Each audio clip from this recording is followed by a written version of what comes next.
time, I'd like to call to order the special call meeting for the Public Works, the 23rd day of October at 5:30 this afternoon.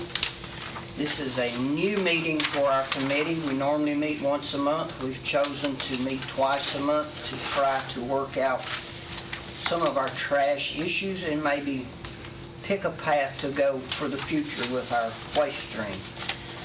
First, I'd like to welcome our two new members to our committee, Mr. P. and Mr. Harris. Welcome to our committee. Thank you, sir. We'll be more than interested in all your input. First thing, we don't have an agenda to go by, but I think it would be good, and the idea was pitched out and it's been sent to an email to everyone, to give everybody a couple of 3 minutes to maybe give your views or opinions on where you think or what you think would be a way to start and maybe a future for our trash. I'd like to go down the table and start with Mr. Dodd and give him an opportunity. Yeah, Susan, y'all may want a copy of this. Thank you so much. If one's enough. So I'm going to stay super high level on this. Tip and bury as our only solution is not a solution. So we have to have more than just that solution.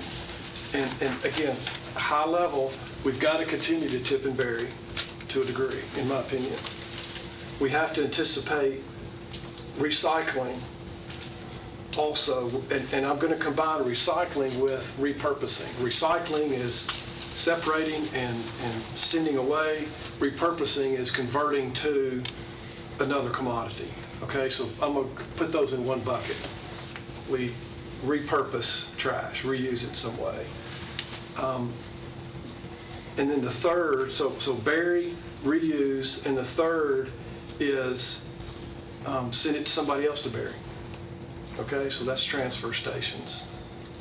And I think we're going to have a combination of all three of those. And I know that's super high level, and it doesn't start talking about solutions, but I think I would like to engage Joey and Mac to talk about solutions. There's been a lot of work done, and so I think I'll defer to that. Thank you, Mr. Dodd. Thanks, Chairman. Mr. Blair, would you like to contribute? Well, why not? I'm second guessing my desire to be on this committee. So, all humor aside, what we're getting ready to recommend to the commission and what the commission will eventually do is all our legacy. Years down the road, whatever we decide to do, they'll point back to this time as to what we decided or determined was the best option to take care of our waste stream. I have to admit it does bother me for mayors of different counties to refer to the Middle Point as their as part of their program, which it's here in Rutherford County. We're known for being the geographical center of the state, and Middle Tennessee and Middle Point. And I don't know what the final decision would be, but I don't want to cross anything off the list.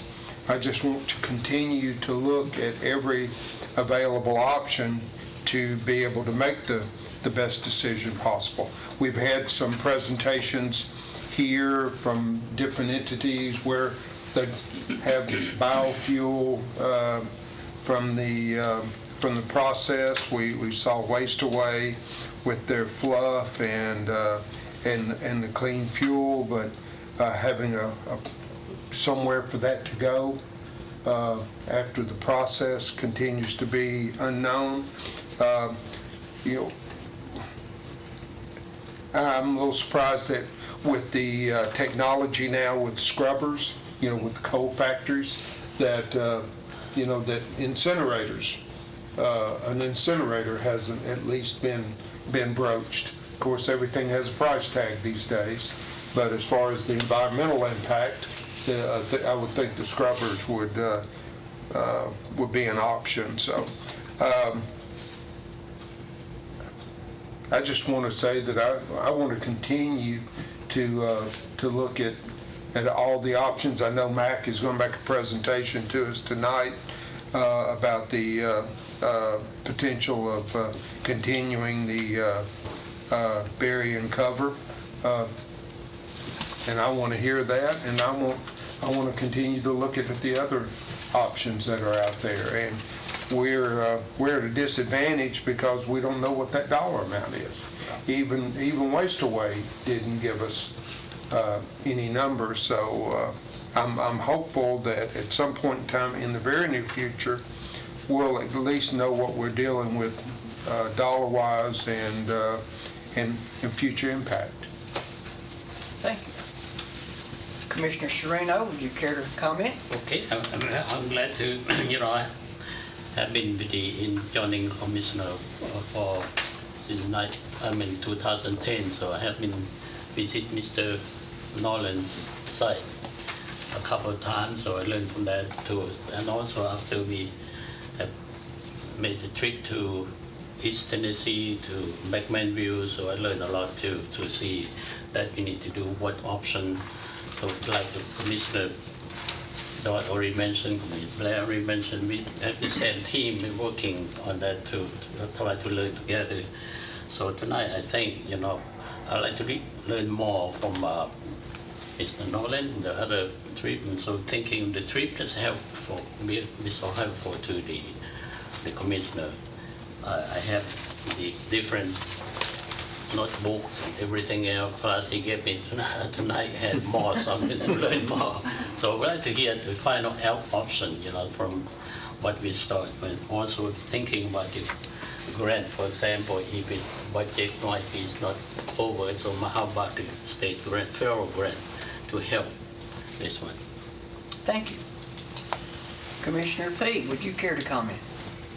Well, I'll probably drag it out way too long. This is something, I became a commissioner in 1998, and I was worried about this then.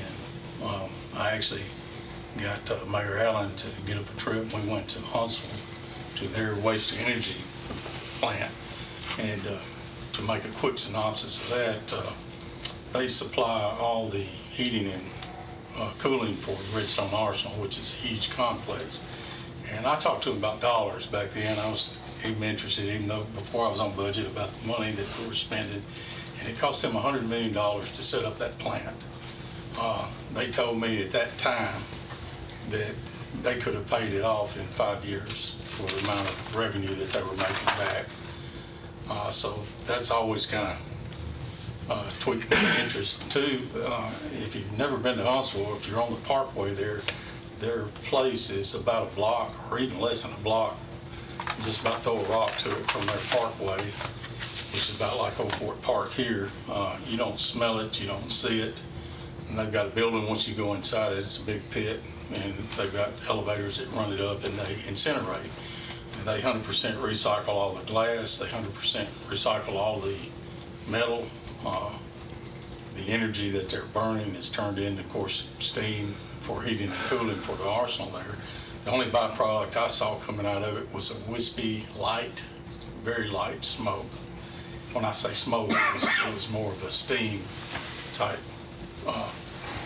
coming out. So that's something that always interested me, and the fact that we have Interchange City here in this county, which, first of all, it's got a rail.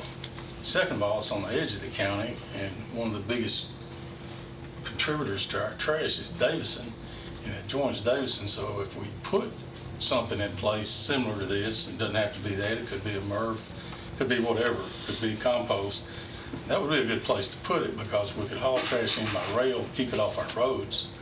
Two, it's not that far into the county, so it's not making us, work on our infrastructure as much. So I think whatever type facility we look at in the future, that's a possibility I feel like we need to look at because of the location. And Interchange City is the largest industrial site in the state of Tennessee. And if we were to generate electricity or steam, which steam would be the better thing because we don't have to go to the TVA to worry about it, there are people there that could possibly be customers for us. For instance, Bridgestone uses a lot of steam in their curing processes. But you also have Caterpillar and quite a few other industries up there, as y'all well know. But that's something I think that we need to look at.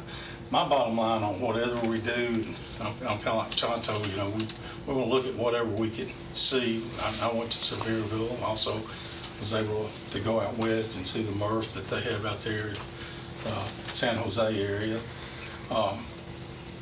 There's a lot of different possibilities out there, but my bottom line is this. I want us to maintain control over whatever we do. You know, quite a few years ago when this landfill first came in here, that control was taken away from this county, and it's regulated. Once a landfill's in, it's regulated by the state of Tennessee.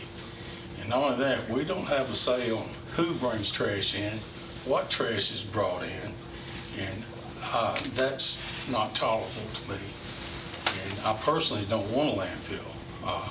The big questions in my mind is, first of all, keeping control of it, regardless of how we work out. And I'm not saying I won't work with some of these companies to let them do the work. But, you know, anything we do, we're going to have to look at the initial cost of building whatever it is, whether it's a MRF or a composting site or a waste energy site, whatever it is, we're going to have to look at the initial cost. But we're also going to have to look at long-term being able to run that, because there's going to be a cost to maintaining that facility and keeping it running, whether it's employees or whatever. And that's something that we could do on our own, possibly, but it may not be feasible for us to do any of these or all of these by ourselves. And I want input from the community to say whether they're willing to let waste from outside this county come in like it has been coming in. You know, again, I want to keep control of that. But that's something I want to hear from our community, because that's going to make a difference on what we can afford to do and what we can't afford to do, and what would be feasible and what would not be feasible. You know, the basic question of all this is, can we afford to do this alone? Now, I said I'd run on for a while. I'm about wound down, but there's a couple things I do want to mention. And our chairman did mention that in the note he sent out. GNRC has got a plan. I don't know how many of you have read through it. I have on a couple occasions, and I'm still learning things from it. Rebecca Caldwell, if you haven't talked to her, I would advise you to sit down and give her a call. She's a solid waste representative for GNRC, but she's very knowledgeable. I met her on a trip out west, her and another lady, and actually there was a seat between them on the plane. I said, "Can I sit between you?" And I listened to them for 5 straight hours just on the way over there because I wanted to learn. But I really got a high amount of respect for her. And if you'll read through this book that Mac provided, I can also get that to you online if any of you need it. But she's somebody I would like to have come here to address the committee, and I would suggest all of you talk to her on a one-on-one. And I know some of us has, and I know I have, as I mentioned. But there's also another lady, and I've forgotten her name. She works for TDEC, but she's a solid waste coordinator for the state of Tennessee. And one thing that I learned, unfortunately, we're a large county, which everybody thinks we're rich. That's why we get these lawsuits thrown at us and everything. You know, we got all this money. But unfortunately, the state of Tennessee must think it the same way too, because I'm thinking, well, you know, we could set up a MRF, or we could do this, or we could do that. You know, we need to talk to the state of Tennessee. And that's actually why I called this Kimberly lady. And she informed me, unfortunately, since we got so much money, that the state of Tennessee will not offer us grant money to build a waste stream facility of any kind. So the money's not available. I thought there would be grant money out there that we could apply for, but that's not the case now. if we partnered with someone else, say, someone like Cannon County, possibly they could get a grant that we could work with. But then again, that gets on where we want to do this on our own or whatever. So, I've been looking at some of these possibilities, but the main thing in my mind is we keep control of what waste comes in this county.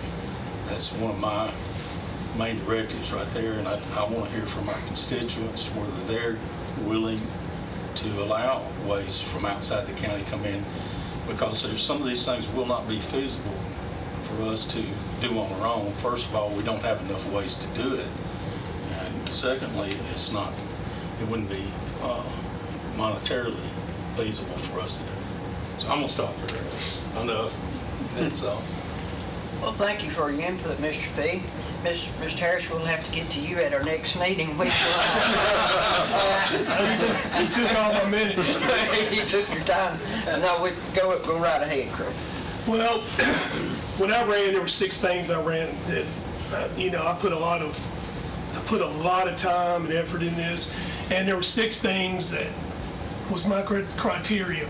It was recycling, composting, gasification, tip fees, the county dump, and oversight. I have not made any misleading anybody for privatization. I do not want to grow this government any more than I already have. I think that these things are extremely expensive, and I think that we can get these things if we negotiate the way that we can negotiate. And I'm not talking whether it's public, waste management, waste away. I think that we need these things, and that's what the public has asked for. We've been to all these meetings, we went to all these SOCOM and all that, and they asked for these things. And I think if we negotiate, I think if we get the terms that we want, that we can get the things that we want without a big burden or tax increase on our county. I know it's not popular, but I just don't believe in growing government. And I'm a conservative, and I'm not going to, go away from that. I just don't think that this county can run this facility as big with all these components in it. Now, when the last one is oversight, I agree with him. I agree that whoever we do business with, we have oversight. They had to ask to this county, they had to be able to do reports to this county, and that way we got, like for instance, tip fees.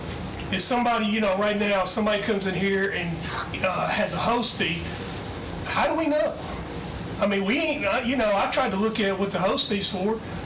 There's no paperwork, there's no tonnage, there's nothing, and that needs to be the county. Everybody needs to be subject to the oversight by the county. One of the biggest ones that I want in any negotiations is county dump, the mediation of it. I mean, I feel that we had got to get rid of that thing. I think that we need the liability off of us, and I think that that's something that we can also have in negotiations. Recycling and composting, I think that could give us just absolutely what we need to do to try to get zero waste. And I think that's pretty tough. I mean, we all know, everybody we talk to, no matter what we do, composting, recycling, gasification, we're still going to have anywhere between 20 and 30% put into a landfill. So that's what we got to look at also. And also when it comes to shipping, what some of you are interested in, based on GNC or GNRC, they're saying that the life expectancy of the landfills in Tennessee is 8 years. That's all over Tennessee. So if they don't open up a new landfill, we're looking at shipping to some pretty far places. And we're looking at paying anywhere between $50 to $60 tipping fee per ton. That's a lot of money. And that's a lot of money on the county. So, thank you.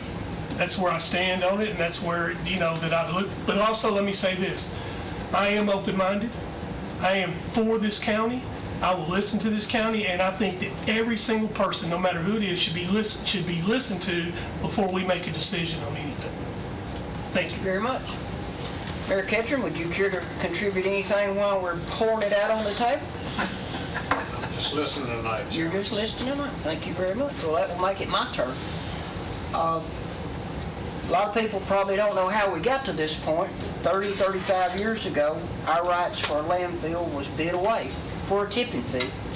And that left us with no control whatsoever over what come into this county or how it came in or how it was buried or anything else. A lot of people look at us and ask us, why do you let them do this? Why do you let them do that? We have no choice. We have no control whatsoever. A year and a half ago, we convinced the full commission to vote to deny a merger between our landfill and the other landfill, and that give back our first power we've had in 30, 35 years. We've actually gained a little control. Now, we still have no control over the Republic landfill whatsoever, but one day it'll get full, and then maybe we can gain control. My outlook on everything that we've been presented with as far as compost, recycle, it's all good, but you've got to have a place for the end product, and that's what we haven't heard yet. So we're not ready to make a decision on what we're gonna do, like, there it is, that's what we're gonna do. We're not ready. I'm still interested in getting prices back, what it's gonna cost. What's it gonna cost to put in a compost system? What will it cost to put in a facility to recycle? If we can't get the community to do it, we'll have to. And I'm afraid that's the way that will work, because it's hard to convince people to change the ways. I'd love to see what it would cost for a transfer station. Whatever we do, we've got to have a place to put it. And if we have to acquire property to put it on, we need to be on the hunt for that property now. Because the longer we wait, the further it's going to be away and the higher it's going to be. Now that's my thoughts. I appreciate everybody's input. I'm open to anything anybody's got to say at any time. I'd like to call Mr. Nolan to the table now and get him to go over what he has presented us here on the table. Good evening. You all remember watching George Jetson as a cartoon when you was a kid? We're just gonna get one of those little zappers and poof and it goes away. Don't know where it goes, but it just goes away that way. All of you are right. Every one of you had correct statements. I think this committee's first set of decisions is going to be, one is who's going to govern it, who our partners are going to be, and then two is going to be whose trash are we going to handle. What amount of trash? Because there's all kind. If you ask how much trash is in the county, it depends on what you're asking. If you want to know what, I gave you this top sheet is what we did last budget year for the county for trash. And it shows you how many tons of each type commodity. You've got compactor trash, then you've got open top trash, then you've got the front loader trash for the school system. And if you break that down into tons, total tons, it's 44,529 tons that we handled last budget year. And if you divide that cubic yards into the number of loads, number of truckloads we hauled, and this is talking garbage only, no recycle whatsoever, collectively, we hauled 10,992 truckloads last year. Now, our trucking cost, the way I've come up with it is our convenience center budget has all the employees, the trucks, the maintenance for the trucks, everything within that one budget. So what we do at the end, I keep up with the productive truck hours each day. And then at the end of the year, we'll take the amount of money we spent, not how much we were budgeted, divide that by the productive truck hours, and we come up with a cost per hour. Last year, our cost per hour was $123 per hour to operate a garbage truck. That doesn't matter if it's recycle or trash or full or empty. So if you're talking about the expensive, that was our expense. So, what are we going to manage? That's where we have to go. If we're going to partner with the city of Murfreesboro, they had about 41,000 tons of trash last year. So collectively, we were roughly 85,000 tons. That just takes care of the city of Murfreesboro that Joey's operation picks up, and it takes care of our convenience centers and our front loaders that we pick up. So that's one amount of trash.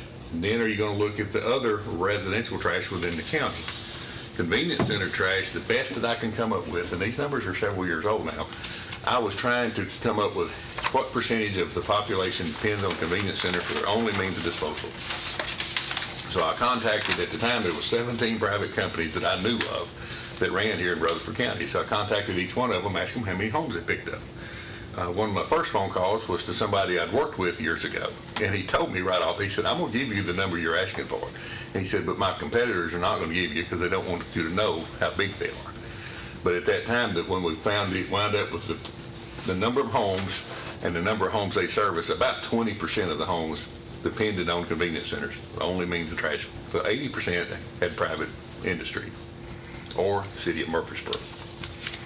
Now, our centers, if you've got private collection or the city of Murfreesboro collection, if you have a bulk item that they won't pick up, you have to call and, arrange for that, but some of the times they'll do that, and then you come to our centers with it. They don't have curbside collection for recycling, so most of the city of Murfreesboro residents that want to recycle come to our locations. City of Murfreesboro has one convenience center here in town on West Main Street that does recycling as well. Smyrna and Laverne, they don't have government-provided curbside collection, but they do have private industries that they can all contract with for that service. Eagleville's the same way.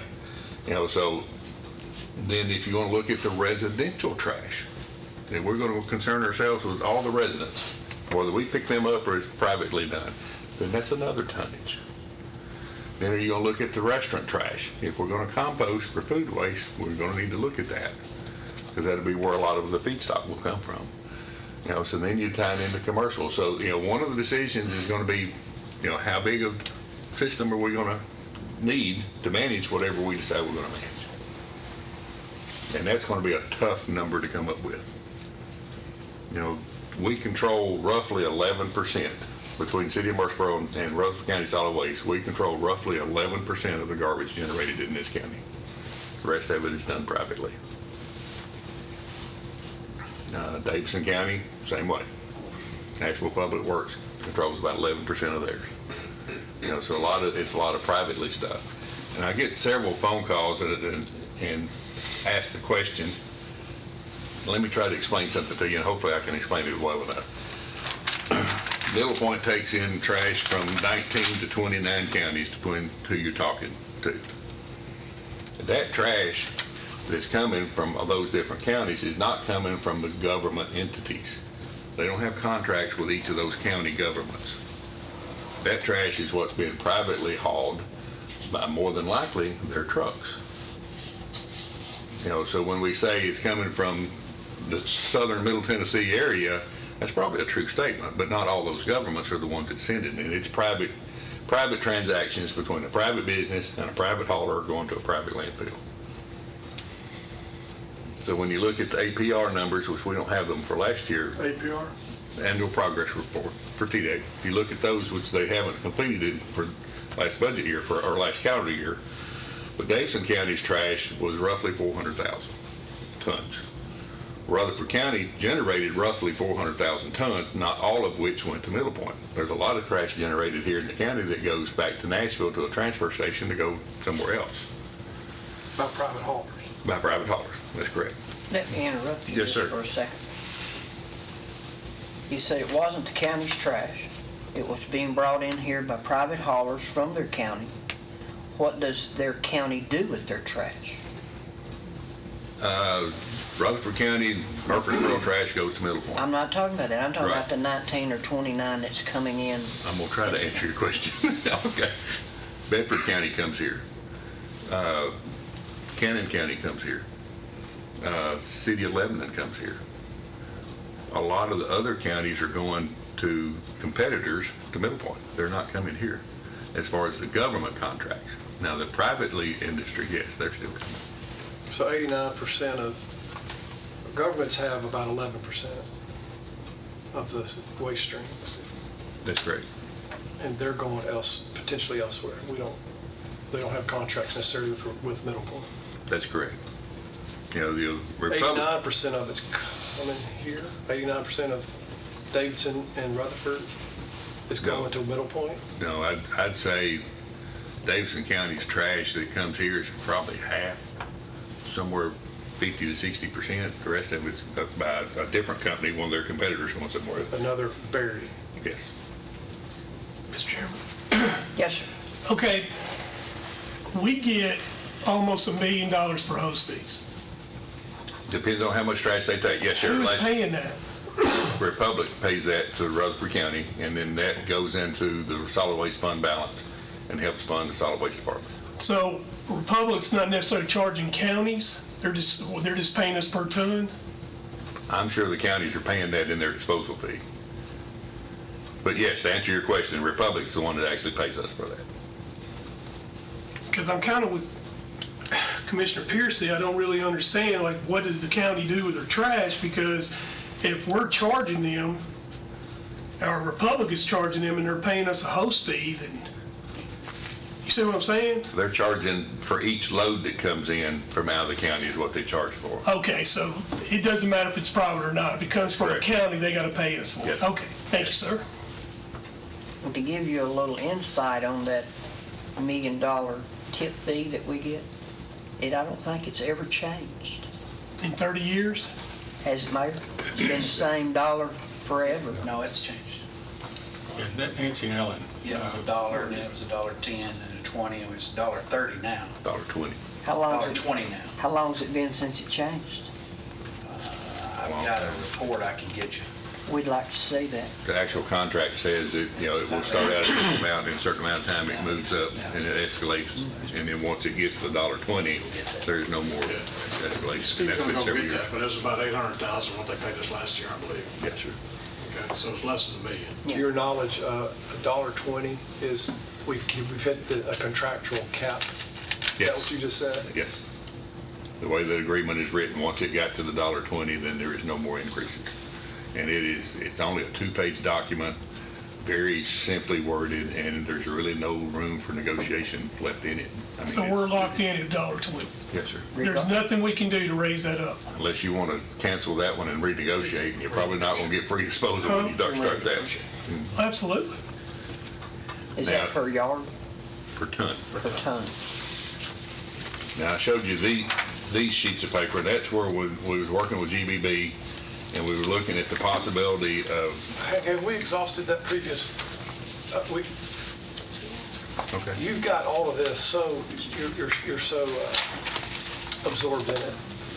I don't know if we were ready to move on. Now you're going Okay, to okay, GDP. I don't know that. Okay, I'm sorry. Because heck, I'm still on tons per day. You know what I'm saying? I'm still on, now, wait, 89%, 11%? How the heck much garbage are we really taking? I'm all the way down to that basic level.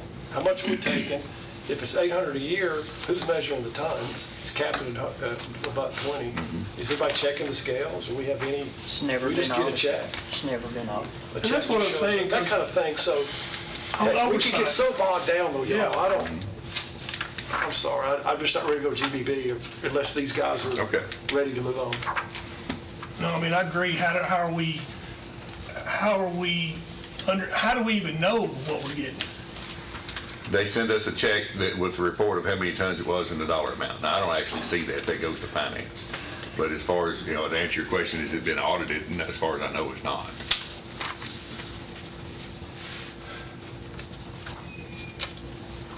There's some estimates in this GNRC report of tonnage from the different counties, how much is generated.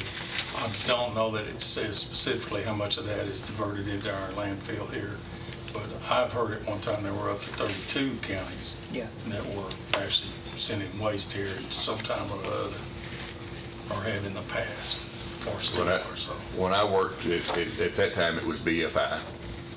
And the Middle Point, the Murfreesboro Hauling Company is on that piece of property. And our service area was from Davidson County to Alabama line, from Mount Eagle Mountain to Tennessee River. So we literally had the southern middle Tennessee. So if there was any trash that one of our trucks picked up, it went to Middle Point landfill. There I'm was kind very of few confused. I'm exceptions. confused. And I'll tell you why, and forgive me, but I'm going to ask a lot of questions. Okay.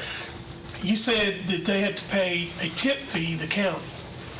All Middle right, Point does. is that also based on all the 89% of the private tons too?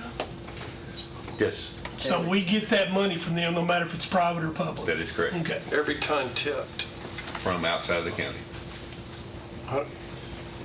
It's a pretty good deal. I mean, yeah. Now, when that agreement was reached back in 1994, nobody had a clue.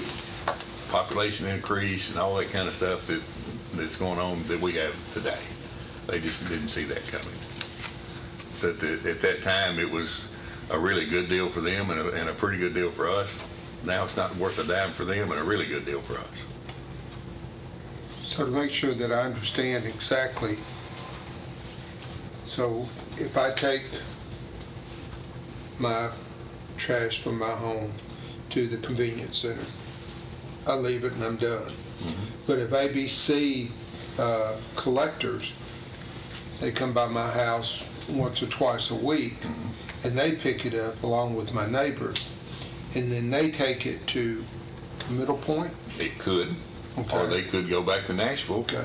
You know, So- depending on what the company it is. But they're a Rutherford County hauler, but they dispose of the trash at Middle Point. They pay a tipping fee because they're charging me, That correct? is correct. Okay. Now, they pay a tipping fee, but if they're picking it up at your home, they're not paying that $1.20 a ton because it was generated within Rutherford County. Hang on. So how do you, They're paying the tipping fee, but about 20 rebates back to us. They're paying 100% of the tipping fee. Picking up at his house, Yeah. they pay the tipping fee as the business charges to dump the trash. Every But business. everybody pays. Everybody pays. But if they're picking it up from within Rutherford County, we do not get $1.20 a ton for that because it came from within the county. So as long as BFI it came within the county? Republic checks the tag of the truck, or they check the hauler, and they know that hauler came from Rutherford. They manipulate the report for that. When you pull up on the scale there, they ask you where the load came from. Okay. And sometimes they'll say which county it is, and most often they'll give you the business name. Like when we get on the scale with our trucks, you know, it depends on whatever convenience center it came from. We'll give them that word, that name. You know, so they'll do it that way, or they can do it by the county. You know, if it's like Bedford County, then it'll be a county truck. It'll be charged to Bedford County, and they probably go by their convenience centers as well. I don't know that. But you made the comment, it could come to Republic, it could go to Nashville, right? It goes to Nashville, will it not go to one of Republic's transfer stations and then come to the Republic landfill in Walker Hill? Usually not. It is possible. MTSU's trash doesn't go to Middle Point. Where's it go? It goes to Waste Management, Antioch Pine, And then where does it go? Camden, Tennessee, or Lewisburg, depending on which direction that truck goes. And the reason they do that is economics. They're dumping on concrete.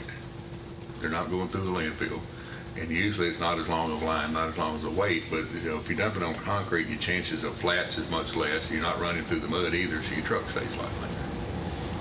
So is the education at MTSU that's out there, it must not be a great difference in money to take it to Republic and wait, or take it somewhere else and let them truck it out, right? See, MTSU would be considered a private business. It's government, of course.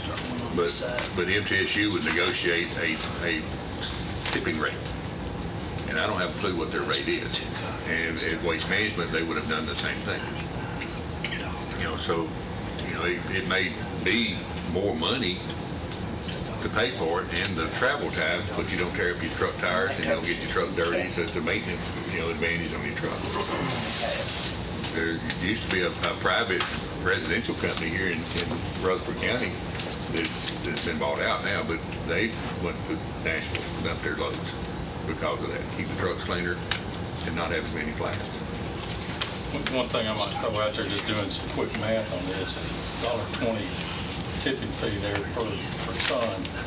That means that last year, say if we just had $800,000 given to us for a tipping fee, that's going to give us 670,000 tons a year. It's basically what we're being paid for. Right. If it was $800,000, so figuring that at $1.20. So it kind of give you an idea of what's coming in there From outside. from outside. Now, we'd still have whatever we're dumping ourselves in the city of Murfreesboro, which could be, you said half to 11%. Part of that's already there. So it'd be plus whatever we're dumping, How many tons do you say? 667,000. Yeah, okay. Correct, yeah. 700,000. If you figure $800,000, Yeah. divide that by the Yeah, $1.20. 667. I just thought I heard you say that. So 700,000 tons are coming here that aren't county generated. Rough numbers, Yes. right? You got that correct? 700,000. Well, some of that is going to be, well, you're right, that would be Plus our tipping 80,000. fees that's outside the county. Plus our 80,000. Plus ours. So ours, it would actually be more than that, counting ours. 300,000 plus. We're Right now. 40,000. We county did 44,000. City did 40,000 last year. Right. And government hauling 80,000 plus their 70. Now, Plus whatever the product. let me add to your roughly 700,000 tons that came from outside of the county, plus Okay. what Joey and I hauled, plus what was generated from within the county that went there. They don't. And we don't know that number. So if you took Wait. your 700,000, their total, then you could come up with what was generated within the county. The private haulers in Rutherford County that picked up Wayne's, ABC Trash Collection, picked up Wayne's trash in Rutherford County, dumped it at Mount Point. They paid a tipping fee, Yes. less, but they paid a tipping fee. Equal to an out-of-county or less than. Depends on what your negotiated price is. So you said But the that, buck 20 doesn't include them. That's correct.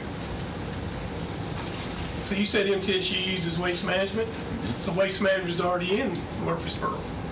Waste Management runs private trucks within Murfreesboro, yes. So, I mean, Waste Management has the capacity right now to take our trash and make a deal with us. That is a true statement. That's one company we haven't heard from. Isn't that right? We haven't heard from Waste Management whatsoever. Yes, I asked Mike Kush if he could find a way to reach out to them. Well, they have, all large companies, garbage companies have municipal solid waste people, salespeople. And Ms. Cole is Waste Management, and she reached out and what they asked for, and all of them asked for the same thing, is what's your volumes, your tonnage, your recycle rates, and all that kind of stuff. We're government. We have to be open. So all the reports that I do, all I do is just wad them up, put them in an email, and send it to them, so they get those numbers. So, but any company that asks gets the exact same numbers. They get 44,000 tons-ish. And then I also do it, see, this thing also tells you what's generated at each location. And then on the recycle, we do the same thing. So, we can tell you where all it was generated from and where it goes and everything. But to answer your question, Waste Management has reached out for those numbers, but that's it. They've not tried to sit down and talk or anything. Well, I mean, they need to be heard if they're interested.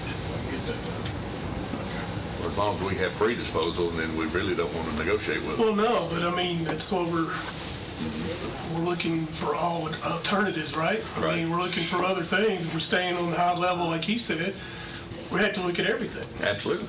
They may start a percentage going elsewhere. Or whatever. But the point is still, years down the road, when this was developed back, 1996, or give or take whatever year, now we're dealing with it, and we're one catastrophe away from it being closed. Are our children and grandchildren going to be dealing with this again 15 to 20 years down the road?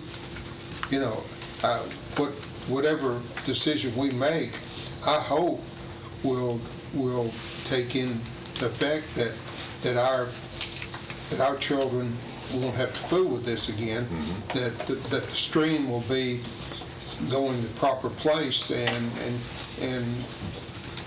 that we've done our due diligence. Right. One thing I want to mention that I saw when I was on that trip out west, I was standing on top of the landfill there in San Jose, and we're looking across the bay, they pointed out to me, well, that's where the stadium, one of the NFL teams were. And right beside it was a mountain. They said, that's not a natural mountain, that's an old landfill.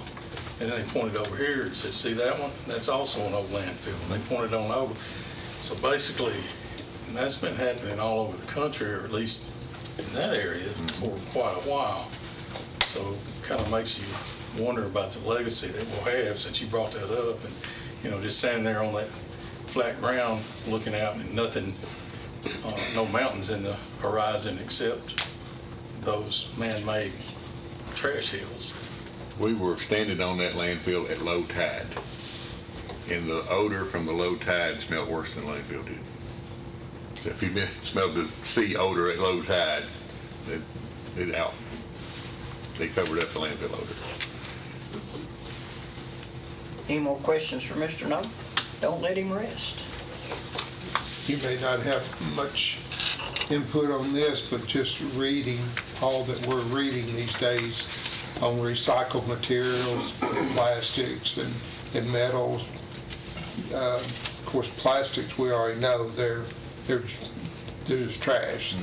Recycling them is almost impossible because of shale, and the natural gas is less expensive just to make them than to recycle them. On the metal part, I think I read that a North Carolina firm that does a lot of recycling, that with the state of with the economy and tariffs, that you know, the recycled metals down 40 or 50%.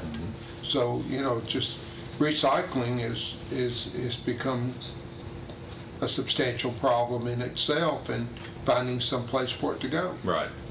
There's not a lot of markets for it in this area, and then what has happened to the recycling market, we've created the problem ourselves, collectively in the United States, is our commodities have not been good quality commodities. And we'll send it to recycle with a lot of trash mixed with it, and that's what's been going to the Asian countries for years. And now they're saying, we're tired of taking your trash, and they've cut us off. And we don't like change, especially if it requires us to do any extra effort. So now, you know, trying to get the commodity a better quality to where it can be recycled is a huge struggle. So a lot of the recycle industry here in the United States is trying to gear up to generate a better quality, a better way of taking all the contaminants out to have a better quality. But that takes time and a lot of money. Does it also take ordinances? It could, yes. Yes. You know, if you're gonna, like Severe, you know, most of us went to Sevierville. Their contaminated recycle within their product, within their compost, when they set that system up, the intent was for all the stuff to be recycled at home or at the business before it ever got there. They're dependent on the general public to do it correctly. And if you've been to our centers, you see that doesn't happen real well. And that's put them in the position that they're in. So now, and they didn't have it set up to take anything out of it up front. They just thought it would happen that way. So now they're trying to get their stuff out of the backside. So it's contaminated, you agree? So what do they do with it? A lot of it goes through their system, and they can sell the metals, but they're plastic, and maybe the ones and twos they had a market for when we were up there, but today. I'm talking about the end product that they got, the mulch or the compost. I mean, if it's contaminated, what's it good for? Most of it, they give away some of it, but most of it actually is used for daily cover to landfill. I know that's one thing that really shocked me in Sevierville was the amount of glass that was in their compost. You know, I wouldn't haul it on my property because of that. Right. I think most of us were, but you know, that's a problem that could be taken care of by sorting on the front end to pull in those recyclables out anyway. Tennessee Solid Waste Directors had a conference last week, and the lady from Sevier County was there talking about it. That's the reason I could answer your question. I just recently heard what was going on there, and a lot of it, they give away all they can give away. And then what they can't give away, and then basically it's going to the landfill, but it's been used for daily cover and then eventually getting covered up. Well, for public knowledge, and I think we were told that it would cost around $40 a ton to operate. That's what their operating budget is to maintain on a yearly basis. Is that, am I right on those I got numbers? that. That's on their, I put that what in. they're paying themselves. Now, Right. private haulers pay higher than that. But basically, if we were to set up something like that, it would cost us in the neighborhood of $40 a ton to maintain a facility to compost, similar to what Cerberable has. Okay. For those of you that are worried about dollars and cents, and people at home that are listening to this and wondering, what's this going to cost me? Well, if we went to a compost facility like that, and we were just doing it for this county, theirs is similar. They did about 350,000 tons a year, and that's similar to what we're generating right now, which we're going to need to be able to expand and grow. But that'd give you a rough idea if we went to composting, what it would cost us, because that $40 a ton would be handed down, in tax levy somewhere other to pay for that. Now, you mentioned Huntsville. That was built in the early 90s. And the last time we were down there, Joey and I have been in there 6 or 7 times in the last 2 or 3 years.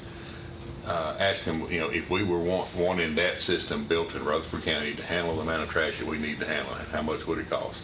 $1 billion. Would it be? That seems like a lot of inflation since the early, middle Well, '90s to now. you got two things. You got inflation and you got 4,000 tons a day. To make it work financially feasible, you're going to need that much trash. We don't have that much trash, so we would have to bring trash in. But we Something know like- that it'd be, what did I say, Middle Point had 667,000 a year is what we're getting tipping fees on, so probably 700,000 tons a year. So, one would be feasible if we continue to bring in outside county waste. Now you generous. But then again, what would it cost us to maintain something like that? Like I said, I was told that these things were paying for themselves within the first 5 years. Of course, they, like any government, they put it out on a 20-year basis and finance it over there. But then you've got to worry about what are we going to do with this ash that's got contaminants in it. It could be arsenic, lead, or whatever else. So you got a problem there. So anything we do, it's going to cost us something. But then the other thing, when you start looking at the facility, you need to size it to handle the amount of garbage that you're going to have. But you also have to have a little redundancy, especially if you got modular type systems, because you're going to have to maintain it. You're going to have to grease it and do some other work to it. And sometimes if you're on a boiler system, at some point you got to tear that boiler system down and rebuild it. So you're going to have another boiler, or you're going to shut down completely. So if you're going to shut down completely, what are you going to do with that trash for that week or two that you're not running? Mac, do you agree that the landfills in Tennessee are all of them, I'm talking about in the state of Tennessee, they're getting to an expiration date real soon? East and West Tennessee have an overabundance today of landfill capacity. Middle Tennessee does not. But when if Middle Tennessee runs out of capacity, then Middle Tennessee's capacity can go east and west, or it may go north and south. Tennessee, north and south is a lot shorter distance than east and west, so they may wind up in Alabama and Kentucky before they could get to an east or west landfill. So excuse me, I'm going. Well, the reason I'm asking you that is because when it comes to shipping, I'm concerned and scared that the more these landfills start expiring, then new ones will come on, and then we're going to be charged and be at the mercy of a crazy tip fee. Is that possible? Yes, sir. Okay. So Huntsville facility, is it just taking everything from northern Alabama to fulfill there? It's set up to take care of Madison County. Huntsville Huntsville's the major city, and it's within Madison County, and then there's a few smaller towns or cities within Madison County. And it's a waste authority that was set up to take care of all that. So they have enough. And they also do bring in some outside of county stuff at a much higher rate than what they have to pay, and that's generating more revenue. And that would be companies that want to be green and don't want anything landfills. They wind up sending it to the waste energy facility before they can count that. Now that's a mass burn facility and it generates steam. They were also looking, and may have talked about it when we were down there last, Redstone Arsenal, when the big storms came through and they were out of power, they're looking at doing a electrical generation along with the steam. And they've been talking with TVA, and TVA is making that really difficult. Mac, based on your expertise, if we had a recycling, composting, gasification, would it be safe to say 20% is going to go into the landfill, no Yes. matter what we do? I think so. Okay, so if Republic gave us all those things, all right, how long does those processes increase the landfill? So what I'm saying is supposed to close in 8 years, which I think is shorter than that. So if we told them they had to have bang, bang, bang, all of this, how much life does that get to the landfill? Well, it depends on when you get it built. You know, once you make the decision, then you have to go through the planning stages, the engineering stages, the permitting stages, and the construction stages, and then get it up and running. So it depends on what system you're speaking of. It could be 8 years from today before you ever got that thing up and running. 8 years?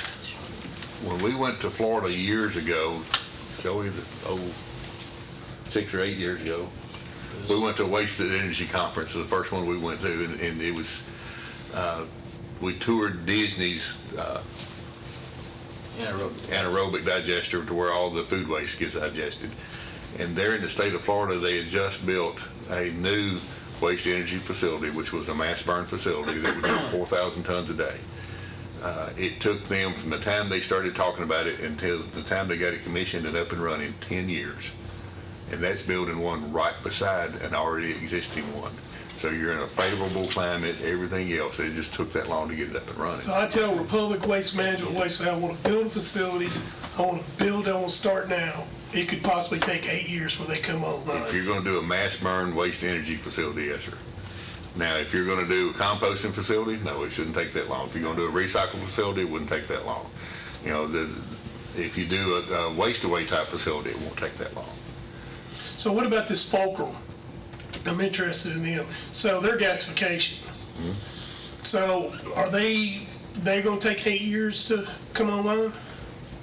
I don't know the answer to that one. I listened to the presentation, but I don't know. I can't tell you that. I don't know.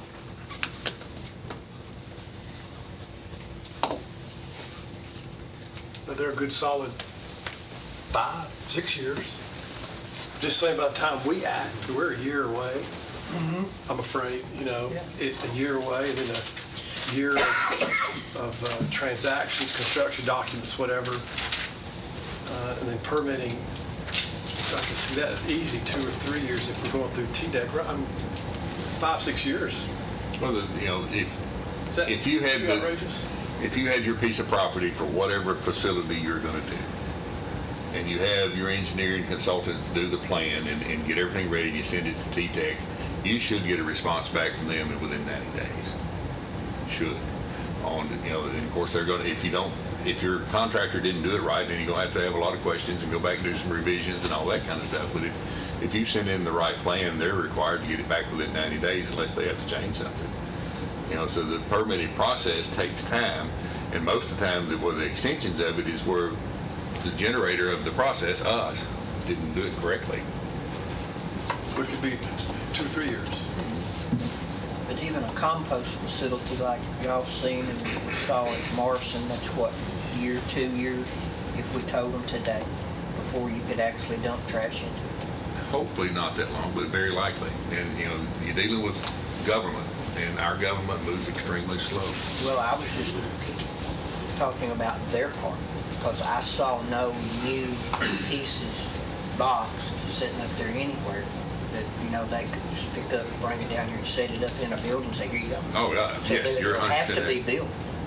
Yeah, he said 2 years to just build it. Yeah, if you're looking at 2 years to build it, you're looking at 1 to 3 to get it permitted. If you started today, it'd probably take you a year to find a piece of property to put it on, another year to figure out how you're just gonna pay for it. So you're back to 7 to 8 years away, even on the simplest thing. That's the reason I think a transfer spot is very important. We don't have 7 to 8 years. city of Murfreesboro has been working in that direction. You want to invite Joey up to? Yes, yes. If y'all are done with Mac, and we can let Joey come up, and then we can get on both of them.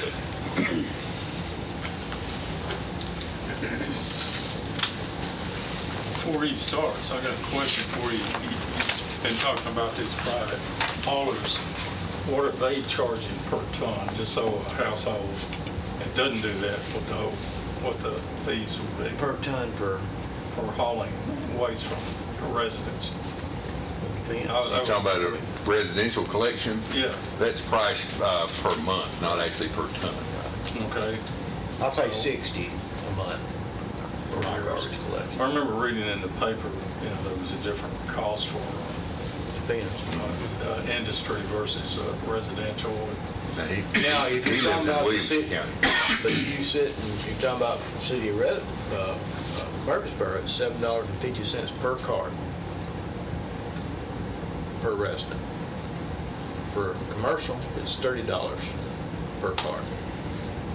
So, That's kinda what that's our performa that we did that Darren presented here, probably about 6-7 months ago, when he broke down what Rutherford County and the city of Murfreesboro are working together.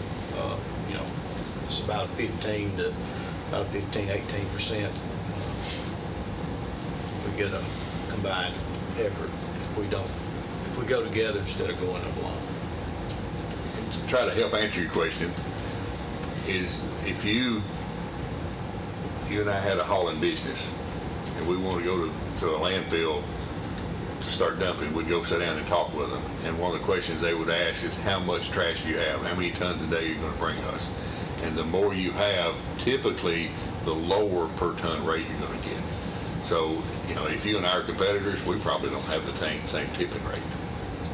But most often it's less than the listed gate rate. Well, what I'm trying to do is basically, shine some light on what anything we do is going to cost our citizens. And that's why I'm asking this question. Right. What was your budget last year? About 5.5 million. And we didn't spend all that, but that's what we were budgeted. Mine's about the same, and I didn't spend all mine. The city and the county budget are pretty close together. And your tonnage looks like?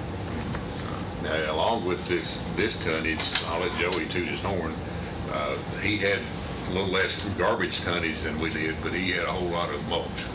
Explain your mulch operation. Aided by the windstorm this year.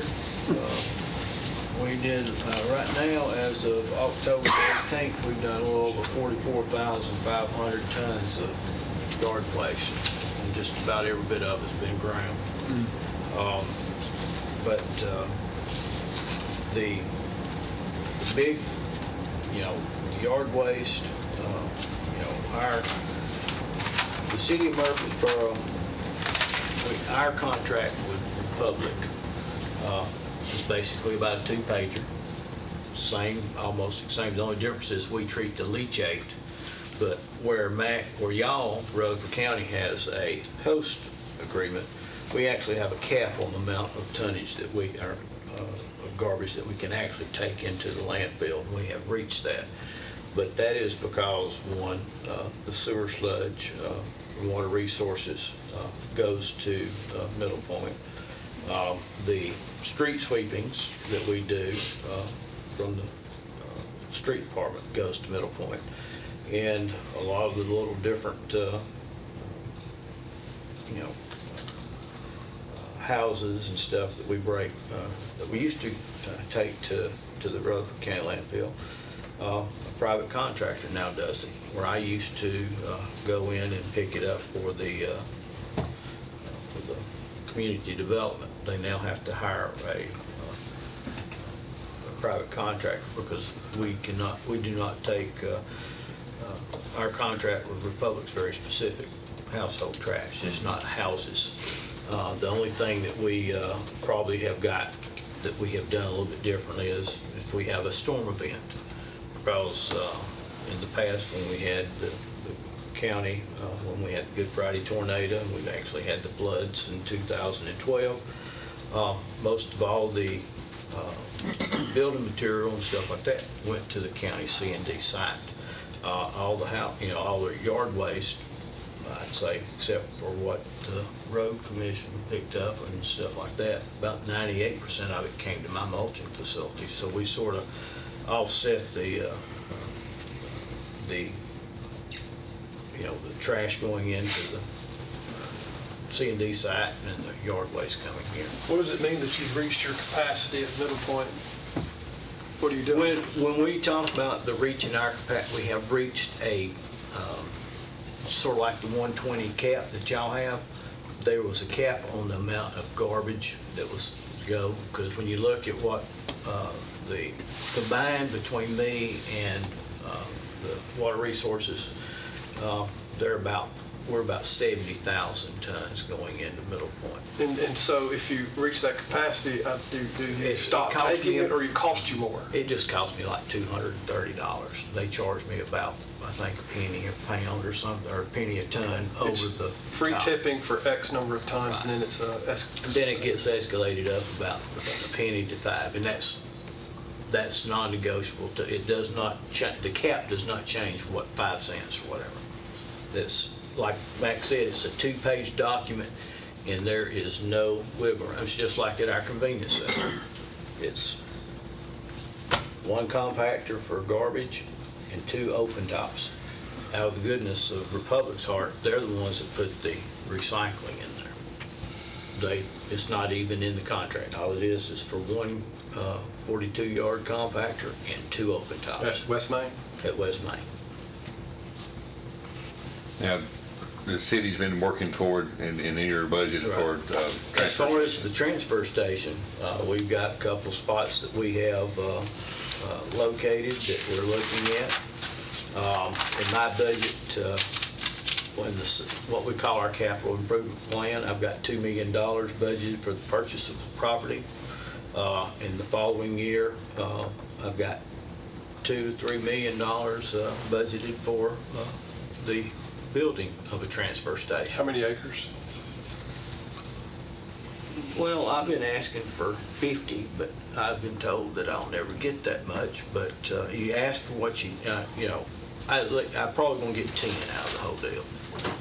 10 might be sufficient for a 10 would be sufficient Loosely funded. because, what I would like to, when you're looking at transfer station, gasification and everything else, if you go to Phoenix or you go to Vancouver, they have what we would call a nice campus. And it's joint public-private partnerships. When you talk about recycling, or when you talk about composting, and when you're talking about the Sevierville, you're going to have if you're going to do household trash like Sevierville does and all that, you're going to have a mixed processing facility before you get to the composting, because they got it backwards.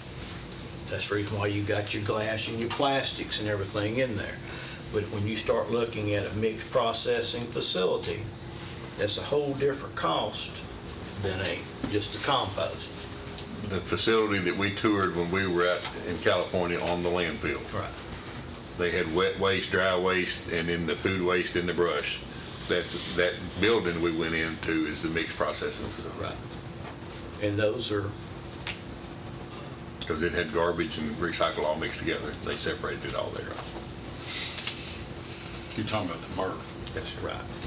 And you have to realize California tries to, they subsidize most of the recycling efforts in there, and by about 50 to 60%. They're very aggressive in that. But to do that, that's the reason why you sort of have to have, and what we're looking at and envisioning is right now when you look at what. When you say we, you're talking Murfreesboro City. Yeah.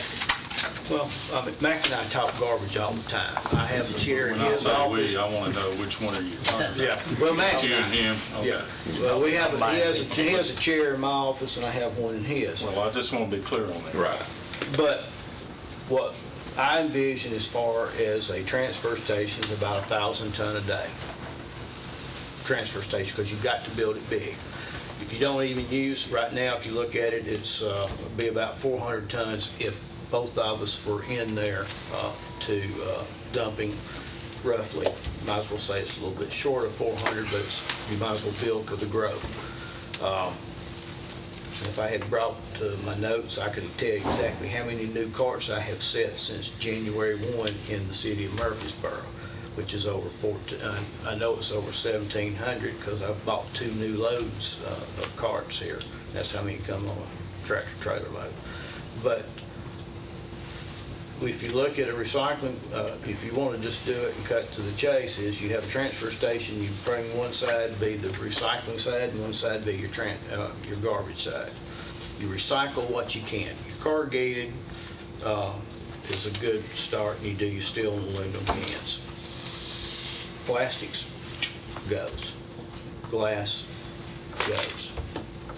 Where does plastic go? Since Plastic they're not goes to taking the it? goes to the transfer station, goes to a landfill right now, unless you do a gasification or waste away. Because 1 and 2s, the biggest HDPE producer in the country is KW Plastic in Montgomery. Well, one thing else I learned, I didn't really like learning, is that there's many of these recycling facilities across the nation are shut down because they don't have a place to send plastic anymore. Well, they don't have a place, but they're also, most of them are trying to do a processing fee. If you look at the GB study, and what's been the unknown and what nobody ever mentions is, yes, they've said that they would build a recycling facility. $86 per ton was going to be the processing cost to go into a recycling facility. And who was this said that? That was in the GBB report. That was in the Was GB report. Dealing with Growth Republic. Republic. Okay, I'm a numbers man. All right. So here's my numbers. Tell me if I'm wrong. Have no problem. 350 tons. We know that's pretty between y'all two and us. About 350 tons. Wouldn't you agree? Yes, sir. So 350 tons a day, and we times that times 365 days. That's 127,000 tons. Agreed? Okay, so if we get rid of Republic and get rid of all them and ship it, and this is going by, who is this, GNRC? I'm getting their numbers from them, okay? They're saying it's gonna cost $60 a ton. So we're gonna increase our debt $7.6 million. Does that sound right? That's for disposal alone. Yes. That's So right. that would have to be incurred by the county of 7.6 million. Now, county estimate 10 or 11 million dollars for a transfer station. It's not, it would be about that. About that? Okay. That's just to build a transfer station, then you still have to operate it. What would you say the cost was on the transfer station? Depends on how big you make it, you know, so. Well, we're talking 1,000 tons. Right. Yeah, you want to build it, you're going to scale it up because you're not just looking, like you said, you're trying to look for a solution, and it's going to, and it just Max started out at the very beginning, and we've had this discussion. In fact, we had a meeting this morning. The biggest thing is whose trash are we taking? Whose trash are we going to be responsible for? But we've not, to answer your question, Mr. P, we've not actually tried to price the transfer station at this point. You don't have any idea what one would run?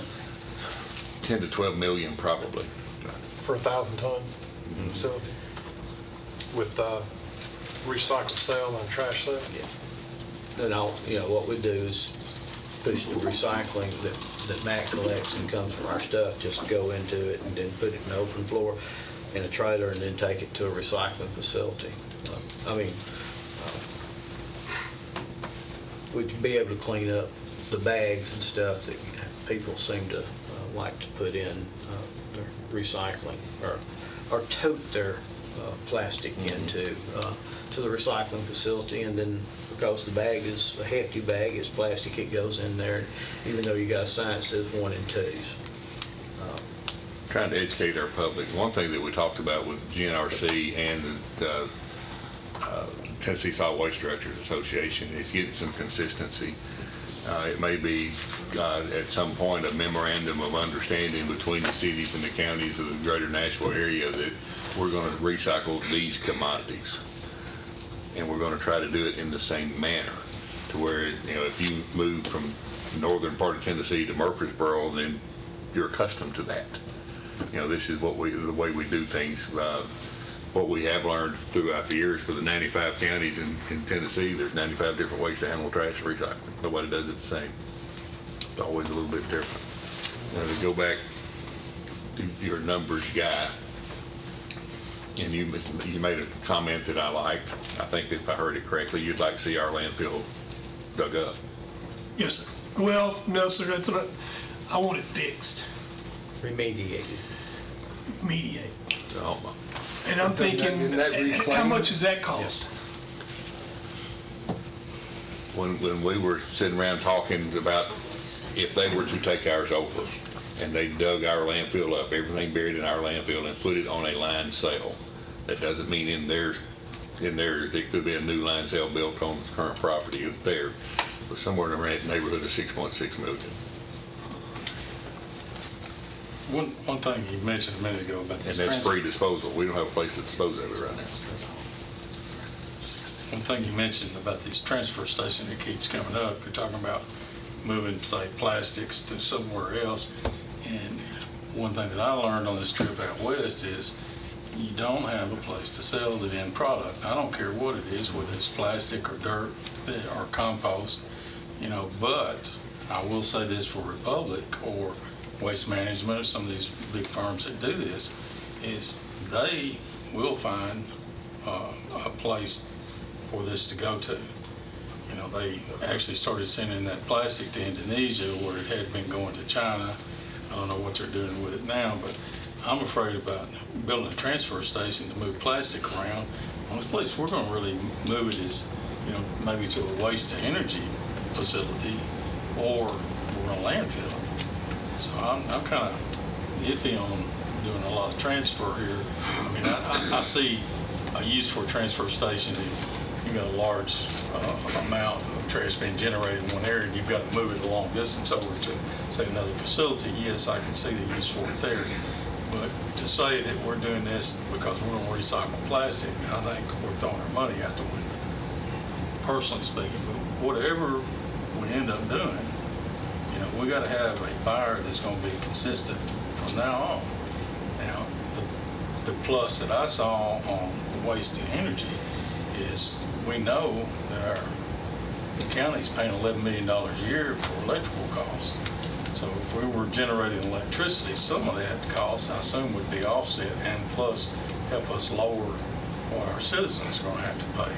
So that kind of makes me want to look at that a lot harder. But again, I want to see the numbers on it. But anything we do, whether it's a transfer station or whatever, I want to know exactly what it's going to be doing. If it's just moving plastic from one spot to landfill, or thinking that we're going to recycle that plastic when we don't have an end use for it, I think we're barking up the wrong tree. The other thing that I came to a hard realization on is it may take some of these bigger companies to be able to do what we want to do. Because we, at 350,000 tons, we're not going to be able to maintain a facility, say, to recycle plastic, put a MRF in, because we got nowhere to put it except in a landfill. And we don't want a landfill, personally. But, I think we're going to have to look hard at what's that end product going to be. And why are we doing each step here? And, I'm not sold on a transfer station is where I'm coming from. We're going to have a landfill component. I agree with that. And we don't want it here in Rutherford County. So if with those two, then we need to look at a transfer station to get it transported to wherever we need it to go, depending on how far away it is.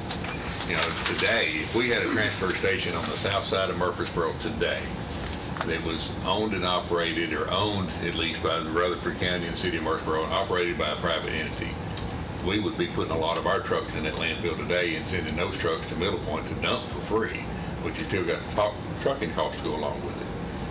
We're having a hard time getting our routes picked up because it takes so long to get around town and in and out of the landfill.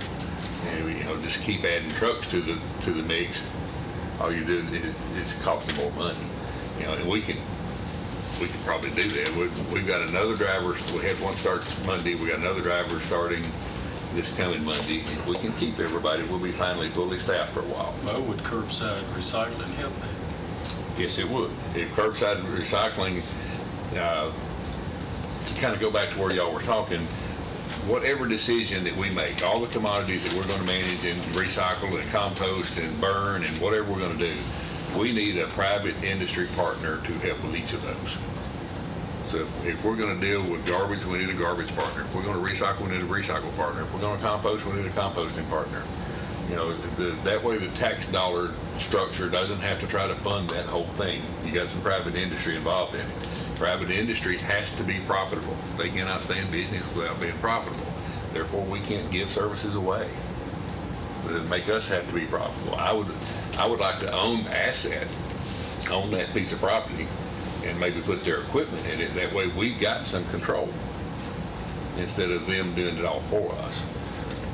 I assume that it's different, a landfill versus another facility that's taking care of trash as far as state regulation goes, because basically if we've got a landfill, then all the oversight is taken over by the state. That is correct. Now, on a MRF or a waste to energy, I assume we may have a little more, and I don't know the answer to that. Do we have more discretion on what we want to do? EPA would be involved with the waste to energy for, you know, anything that's going out, air, that type of stuff. Recycling Like is permanent. the waste to wave type process, what they do is they don't put anything out into the air because they haven't done anything. They just changed the trash into commodity now. Now, once it goes to the boiler to be burned, that's where EPA gets involved in that burning process. Well, what about greenfield gases? The gases that are put out, you know, that's a concern for most incinerators. I know people like Saco. That's the reason that you don't, the waste energy facilities like the old thermal plant, and you had one in Gallatin, when the regulations changed for the air pollution, that's the reason they all shut down. You know, that $1 billion facility, almost half of that was for the air pollution control that goes behind it, the burn. Mr. Chairman, can I jump in? Go right ahead. I'm afraid this could just go on for months. Oh, yeah. And months and months. So if I may I'm just going to try. So all of these point, you professionals, these have pointed to a certain direction. These options, y'all put a lot of time and effort into these options. And those options are our big buckets. You bury some, you transfer some, you repurpose some. That is where we're going. Is that right? I think that's a consensus at this table. We're going into those buckets. Can we jump a little further down the road with all the effort y'all have already done? You two professionals may know where we're going.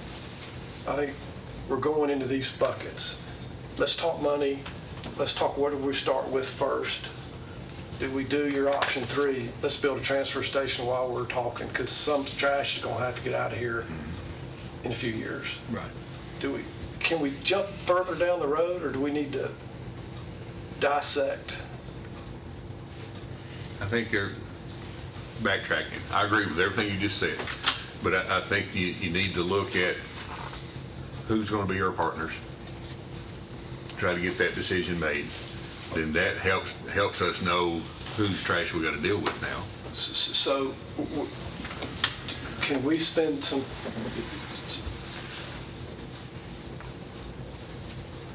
you're saying who's our partners? I think this committee needs to understand, can we get any more close to defining our options? Then we can see who are the partners available in those options. I'm talking about our government department. Oh, okay, back to the, Or cost, or the other who shares cities. cost and who Yes, shares. who is going to be with us, who is. Well, we're going to have to start with Rutherford County, by golly, in Murfreesboro. We got to start right there. we'll either join us or we don't. Commissioner Blair? Anything we do, would it not have to be under some type of bid process? Yes, sir, it is. And I think this Most committee should anything write those could. specs. Right. I think we, as a Public Works Committee, should write the specs of what we want with a private company or anybody bidding on it. Our partner. Our partner, that too, but I mean, that's us together because it's got to be fair for everybody. I mean, we have to bid out, I think is it three? Three people? Three companies bid or? Preferred to get, Minimum, I mean, it's minimum three, right? well, if you don't get but two, then that's all you got. Sure. Yeah. I believe Matt was referring to as partners like Eagle, Smyrna, Laverne, Yes, sir. and Murfreesboro. The cities? Yeah, who's Okay. going to participate in this game, right? And I think we just count on these two. We're going to have to just drive it Yeah. and not stop, wait anymore. As far as whose trash we take, of course, I may be That's speaking out of turn, negotiation. I'm sorry. I think we need to concentrate on Rutherford County's trash 100%. because commercial trash already has a person tending to their trash. And if we see a way we can use their trash, maybe we can take some at a cost from our commercial inside the county, and help pay for some of this. But on the beginning, I think our hands are going to be full with residential trash. This 80,000 ton, right? That's our It's going goal. to be full, because you don't want to be taking commercial trash in and having to truck it on out. There's no money in retrucking, believe me, right there. But that's my opinion on that. Joey, do you have anything you can tell us about where you think the city is at on their trash issue? Well, right now, like I said, I've got 2 million in the CIP, and we've actually, I just did can't say right where, just south of Yeah. Murfreesboro, just seeking annexation right now. And then, like I said, next year, we've got $2 million more, and then we're gonna look at it. And the reason why it's happening this way is at my mulching facility, the only salt bin is on the north side of town. So we are working to get a salt bin on the south side, because that way we can sort of have that's the reason why I said about 20, 25 acres, so we put a salt bin and, make it sort of more of a multi-purpose. But 10 of it will be we've got 10 acres that we can put transfer station / waste to energy or gasification or whatever right there.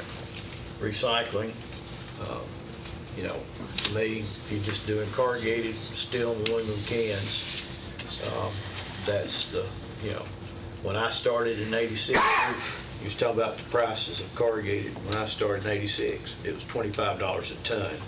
Don't know what the yellow sheet is today, but. $12.50. Okay, well, that's good. It's Down. And It's then down. It $10 was for about, paper. Right now, we're getting $2 a hundred for scrap metal. but that's loose. Yeah. Well, for me, I mean, a big deciding factor for me is money. Right.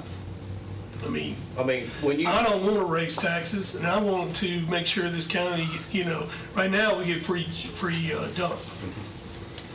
So, as far as Commissioner Dodd, I mean, to answer your question, I think we need to get numbers. How much is the recycling going to cost us? How much, I have no idea. I mean, we don't even know how much it costs to pick up the dump or transfer fee. We just have estimates, but. Well, when we did the GBB report, talking about the Rutherford County landfill, everything was based at that point, the middle point had 11 years of life left. So everything was based on an 11-year time frame. And this was last year. No, this is when we did the GB report. Which was that? Which was 2 years ago, I guess, wasn't it? 2 years. June of 18, Okay. But, that was last year.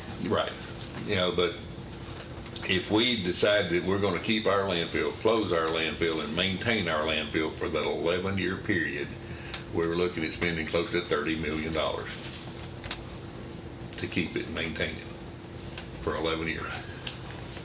That's mowing the grass and hauling off the leachate and having it treated and doing some site prep, dirt moves when it gets rained on, so you have to go back and fix those type of things. And you said earlier it would cost 6 to 7 million to do away with mine it out. That's what it would, that's what they estimated their cost to actually dig it up would be. Now, that does not include a disposal cost. If we're going to dispose of it ourselves, then we're going to have to find a place to put it. Is there companies in that business to mine out landfills? Probably so. I don't know of any. I've never dealt with any. I believe that's something we need to reach out and research and contact them and say, hey, give us an estimate. Agreed. You know, tell us what it's gonna cost. Yeah, I want an estimate on each of these. That's what I'm saying, we've already got some. You know, we still got, Can we we have still the got estimates? we got to reach out to Waste Management, would you agree? Yeah. Republic, Rebecca Caldwell, that's 3 proposals we need to listen to. And then you have a proposal, is that right? So that's 4. So we still got 4 people to talk to before we even have all the And information. the 4 were Republic, Waste Away, Rebecca. No, the Waste mayor, Management, Waste Management, Republic, yeah. Rebecca Caldwell, You got a new and the one in mayor. town. Sir? You got a new one in town. Who? GFL. They What would are bought they? out Waste Industries. Waste Industries, they bought them. And they're the number. Would they be interested in doing they're this? Solid they're waste, number just 4. solid waste handler. They're But don't we they're a need to- hauling company. But don't we need to come up with some specifications and say, hey, this is what we need you to give us a dollar amount on? I think Yes, we heard a 100% proposal accurate. in that, Yeah. But Commissioner Blair. if you're going to talk to Recycle and to get some numbers, what are you recycling? What's your commodities? That's the first thing we're going to ask is how many ton you have and what type of commodities you have. So where are we going to get that from? Is it just what we're dealing with today in our centers? Are you looking at getting recycled commodities from the curbside? You know, so, you know, there's a lot more to it than Because I just can what tell you you, a ask. curbside program, if we do one tomorrow, it will not include glass, period. Glass will be in the garbage, Or separated in our or centers. separated in the centers. The only Because- true estimate we could get today would be for mining that landfill out, because we know it's there and that they can look at it, that's facts. Yes, sir. You can get a basic price on that. And All this other's still speculation, the price on a transfer station could be done. everything. It's brick and mortar to a Yeah. degree. Right. Yeah. Once you trim down how big an area you Yes. had to purchase to put it in, or Right. whatever, you know. And then, of course, we've asked Waste Away to come back with some figures on some, in a future date. So that's another thing that we could wind up with as far as an option. And may I make one other suggestion? Waste and Republic, both of us have worked for both of them. I started Recycle America, but Waste and Republic and GFL are not the only ones that do recycling. So you may have to open that game up too. It could I be mean, Pratt, Pratt Industry, or it depends on what you're, they're gonna be hauling. Are you looking at, doing all that stuff? You've got Pratt, you've got Grief, you've got, Bunch. Well, if we let a bid, we're not gonna limit who Right. we're gonna let bid. We're Include gonna not. try to solicit as many bids as we can. Contact them on, send them. There'll be several of them probably won't even be interested in bidding on that. Isn't our first goal and our only obligation, I include us a partner with Murfreesboro, 80,000 tons a day, period. We got to start right there. And the partners are you two guys. We can start parsing that down, but can we start at that level?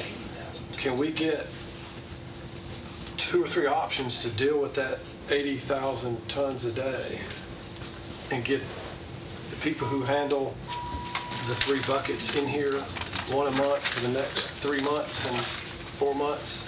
And I agree with that as a starting point. I think we need to expand that to the residential trash within the county, even the stuff that we're not managing at this time. the stuff that's private hauled currently, Be prepared to have state law says we have to take care of the garbage for the residents. which is a boatload more than 40,000. You're at 20%. 80% is being hauled privately. Could be. We're not 80,000 a day. No, We're 40, they're 40. 80,000 a year. But yeah, I'm sorry, excuse me. Thank you for correcting me. No, I'm just making- That's the number. Just- Might be the country there. Let's not get down that yet. Let me recover from that. But No, you're good. We've got a number, 80,000 a year. Yeah. That's what I'm saying. That's 80,000 a year. all right, let's throw a private estimate in there because the county has a constitutional obligation to handle. But we are not responsible for the trash inside the cities, the other cities, like Smyrna, Laverne. They don't currently do their own trash, so it falls to us to take care of it. Our convenience centers meet that standard. That's the only service we offer them is the convenience center, That is and that correct. covers our obligation. Yes. So as long as the convenience center's there, we're good. Is that everybody, by trash, our obligation is everybody's household waste or schools, government? What's specifically our obligation? Through the state is our obligation is for the residential trash. Household waste. Household Has to waste. have a government place participant, and it's us, not them. City of Murfreesboro chose to take care of their own, so they took that obligation off of us. The other cities within the county has not made that choice, so that our obligation is to take care of it for them. We had asked the mayor a few months back to maybe contact and see, if they were interested in our ideas or participating. Did we ever get anything there? That's good. The other entities, Smyrna, Laverne, and Eagleville? They are interested. I talked to Mayor McFarland this morning. We were at a function together. I was at the ball game 2 weeks ago. I was with the mayor from Smyrna. They were interested. I think the other night I saw the mayor from Laverne. They were interested, and so is Eagleville. Is this something we need to bring them in to our committee and talk to them about, or we're just going to take it as a casual that they're interested, or Well, I may be encroaching on your report you're going to give? I'm not sure that they're prepared to come forward at this point and meet with this committee. I think they'd like to sit down and basically talk amongst ourselves. I'm trying to draw them into participation countywide. They're not participating now, Smyrna, Laverne, nor Eagleville. For those who don't take their trash in Smyrna to the convenience center, which is our requirement to furnish that, then they go to private haulers. Waste management, private hauler, smaller garbage trucks go by and pick up those folks. If they want to pay and don't want to carry the trash to the convenience center themselves, then they can have it picked up out of their backyard. There's interest. I'm not sure that they're ready to come and the mayors and sit down and talk. They would probably prefer to do it in more. You think we should go see them? Pardon me? You think we should visit them in their office on their time? Well, probably so, but then they too have to, because they are just the mayor. They have, each one of them have their own governing bodies that they have to go back, and so whatever is presented to them, they'll have to go back and talk with their own city councils or aldermen. And each one of those respective. This is not going to happen overnight. And what you need to look at too is put your feet in their shoes. They're not currently dealing with it, and we're asking them to become part of what? We haven't made any decisions to ask them to join what it is. So one, it's something they haven't had to do before, and they're not knowing what they're going to agree to yet. So I don't think it's time to make that ask. For the amount of trash we would get from that, is it feasible to even ask them? Talking about getting in their private collection and trying to take care of it, that's going to be a lot of trash. But that's not a problem we have to, that's a what-if problem. Exactly. And we have 80,000 tons a year. We have 3 buckets to put it in. Why can't we start attacking those buckets with numbers from experts? Okay. This will take forever. We got to have numbers, and we got to see where's the public-private partnership availabilities in those 3 buckets. Bury, transfer, reuse, whatever. And there's multiple reuse elements. Am I out of line by asking them, if you want to bid on this, I want recycling, composting, gasification, Yes. tip fees, renegotiate host fees if there anything like that, and oversight? That's the question I would be asking You're if somebody 100% comes to the accurate. table. You're 100% accurate, and I hope nobody takes offense by this statement. Please don't take offense by it. None of us sitting in this room have the education and the knowledge to write that RFP. We're gonna have to have help to write those things and get it written correctly. And can we get those, can we have a Wednesday extra special call meeting with a couple of recyclers or 3 recyclers? Let's talk specs, let's talk numbers. Boom, the next month we get 2 or 3 dump and bury. Then, and let's talk, then a transfer station, we start carrying it to Huntsville. The 3 of us are recyclers and we're competitors. We're not gonna wanna talk in the same meeting. Oh, wait, Mayor Ketchum. Oh, I'm sorry. But going back to Commissioner Harris, do you want to hear from GNRC? Do you want Becky to come down and make a presentation on a regional basis of what the other counties want to participate in? Sure, that would be the place to start. I mean, I'm just vomiting out enough stuff to get us, I mean, she may come in and make a recommendation that all of our trash goes to Byte County up in Clarksville. we've got a lot of efforts been made. She's done it, these guys have done it. Let's get them to show us. We've listened to a lot of different, we haven't heard from Republic, who's here. We haven't heard, need to reach out to Waste Management. And you haven't heard from GNRC to see what their plans are. You know, I think they're looking at a regional basis, and both these 2 gentlemen here have been leading that group with GNRC, with all the other solid waste directors of the 32 counties regionally. 13 counties, 13 52 counties cities. that they've been meeting on for the last couple of years. I think at least Becky needs to come in and make a presentation to you. For sure, for sure. Commissioner Blair? Would Becky be able to help us with those specifications as far as, I don't think so. okay.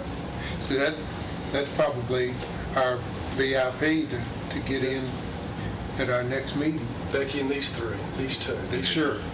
Well, TDEC also has a specialist that works all the way across the state. Like I said, I don't have her name. I've talked to her. Yeah, we Lex Kim, I forget her last name, but hopefully I'm right on that. What TDEC? But that's someone else. I can get that contact information, but I'd like for her to come and talk to the committee, because she's looking at it not just this region, but for the whole state. And she knows a lot of these questions that we've got in our mind. She knows the answer to them. Talking about Jacqueline? We're talking about Jacqueline, the 2. That doesn't ring a bell for some reason. And maybe the position has changed since I talked to the person, so. Would y'all want Becky at the next meeting, the November 5th meeting? That's your next Public Works meeting. No, I want. That's in 2 weeks. I'm sorry, Mr. Chairman. I believe it would be best to just, if we're going to continue this special call meeting another month or whatever, to hold our presentations to that meeting, not our regular meeting. Oh, okay. Because, you know, we listen to all the other departments, and then we've got about 30 to an hour to cycle all that in, and then it's over. I think we need to keep the presentations to our special call meeting. If the committee agrees to have another, you know, that'll be y'all's choice. Somebody will have to make a motion, and we'll have to vote on it to have And that. then next week is that November 13th on a Wednesday, if you're wanting to do something there. Tell You know, Mr. the Salmon Wednesdays that. aren't, doesn't have any. The 20th puts it 2 weeks away from our regular scheduled meeting, and that seemed to work good, just like tonight was 2 weeks away.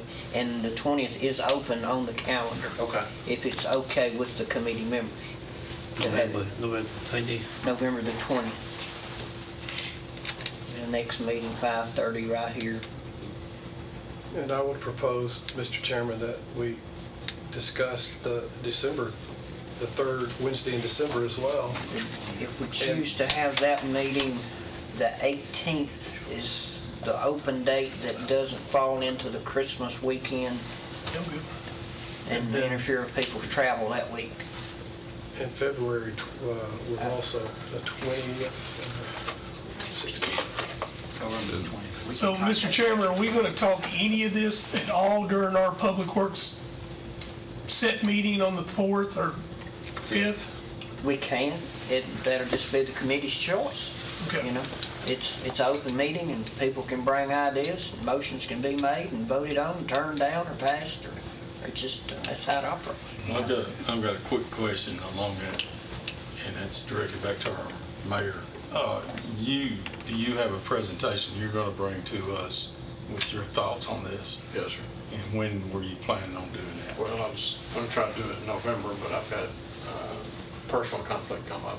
I won't be able to do it probably December at your full Public Works meeting. I'll be prepared to make a presentation with a PowerPoint. On December? Yes, sir. All right. So do you need a motion for us to meet again November 20th? Yes.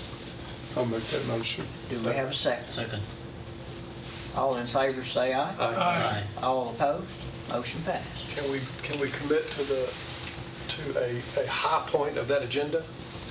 If it's Becky, that's a great suggestion the mayor made, and In the profession of perhaps as well. the chairman. so TDEC, Becky, and you two, but that would be some tremendous expertise. And then we can start narrowing down some. It's a lot of information. A lot I of mean, information. Is that too much in one? it's a lot of information. I mean, I'm having a hard time right now, so. You might want to bring them in one at a time, because Becky's going to be full of it. Can That's her job. we want That's these her guys job. always present if y'all are willing and able? When y'all talking garbage and what it's gonna be doing for Rutherford County, Mac and I have been on this journey for 9 years, and we ain't stopping until we Okay. get it solved. And they gonna either bury us up there or burn us. That's all, that's what, that's. Gasify you. I That's got right. Republic here if you want to ask them, if you want to suspend the rules and ask them if they want to say anything. Who in the crowd, or you represent Republic tonight? Yes. Would you like to come to the table and make any speech or tell us anything? We'll be glad to suspend the rules and let you come forward if you have any input you'd like to give. I can. Motion to suspend the rules. So moved. Second. All in favor? Aye. All opposed? Come forward.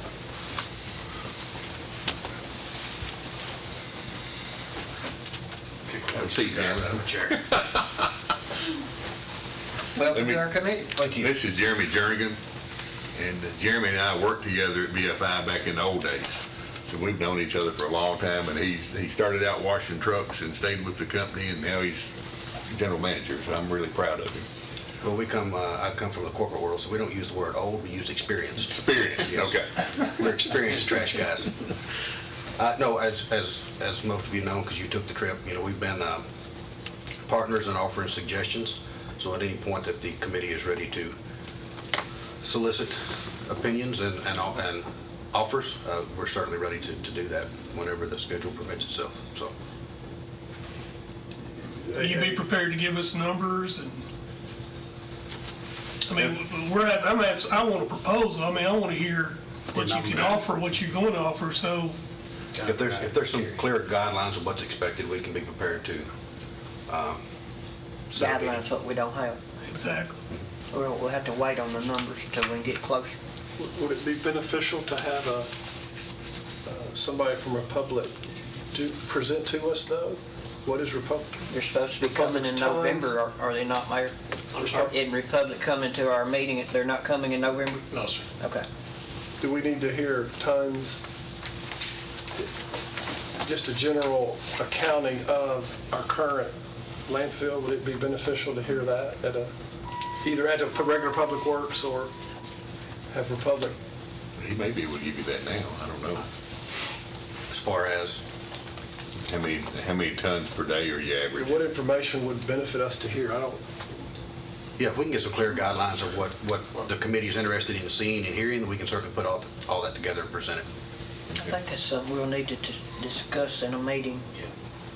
Yeah, I'm not saying now. Separate from tonight. Yeah, I agree with that 100%. I'm And just then- saying, would it, Contact him at a later date. yeah, and they could, I'd like to ask you a question. When did you become general manager? I accepted a position in Wabash, Indiana in April of 2014. I'm talking about here. Oh, May? May? Middle of May. Why'd they make you general manager? Was something wrong with the other one? No, they decided. He moved on. No, the company made it considered an effort to split the landfill away from the hauling company. Coming from my previous position in Indiana, I had basically 3 landfills, a transfer station, a hauling company, about 175 employees. It's really hard to focus on one thing. So Republic made a concerted effort that they wanted someone to focus specifically on Middle Point, to make Middle Point the very best site that it could be. So you're under new management? Correct. Middle Point's under new management. Yeah. Yeah, and I've built an entire new team with outside individuals with fresh eyes that's never been tied to Middle Point. So we're all new and fresh to that site. Do you have any experience with anything other than bury and cover, like any kind of other process? I have specifically never ran a MRF or a composting facility. It's always been transfer stations and landfills. So we have an expert in transfer stations. That's interesting. Are we close on 1,000 ton a day transfer station costing $10 to $12 million? If you do it right, the costs have just continued to rise with all the regulations and permits and all of those things. Have you had any experience in reclamation, reclaiming like the old dump? No, sir, I have not. Okay. Unless anybody has any more, we'll call this meeting if y'all are done. We've got plenty more to do in the future. Rebecca's the agenda for a month from now. We'll try to Thank you, sir. contact Rebecca and get her in here for next special meeting. I'd be proud of her. She's in Arizona. 20th of She's in November Arizona right now. 20th of November. is our design. Need a motion to adjourn. Motion to adjourn. She's in Arizona at the National Swana. Who seconded? Oh,